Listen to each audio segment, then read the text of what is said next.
Hello বন্ধুরা, সকাল সকাল আমি হাতে ব্রাশ নিয়ে যাচ্ছি নদীতে স্নান করতে। কারণ আমাদের স্কুলে আজকে ফাইনাল পরীক্ষার রেজাল্ট দিচ্ছে, তার জন্য আমি স্নান করছি সকাল সকাল।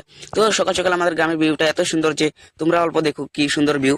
তো আমার কাছে তো ভালো লাগে, তোমাদের কাছে কেমন? বন্ধুরা, আমার স্নান করা কমপ্লিট, এখন আমি সরাসরি চলে যাবো বাড়িতে যে স্কুলের পোশাক পিন্ধে স্কুলে যাওয়ার জন্য রেডি হবো। তো বন্ধুরা, বাড়িতে গিয়ে আমি স্কুলের পোশাক পরে আমার কেটিএমটা নিয়ে যাচ্ছি স্কুলের দিকে।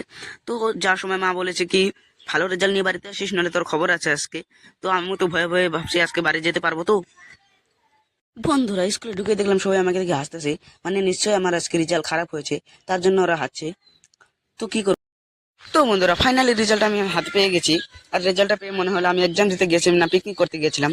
তো ঘরে যাওয়ার আগে একটা কথাই আমি বলছি, যে যদি আমি কাল থেকে অনলাইন থাকি তবে বুঝিনি আমি যে বেঁচে আছি, আর যদি অনলাইন না থাকি তবে বুঝিনি মরে গেছি। তো আমি ভিডিও বানাচ্ছিলাম, তো এই মেয়েগুলো এসে আমাকে দেখছিল, মানে আমি বহুত কিউট, তো তাই।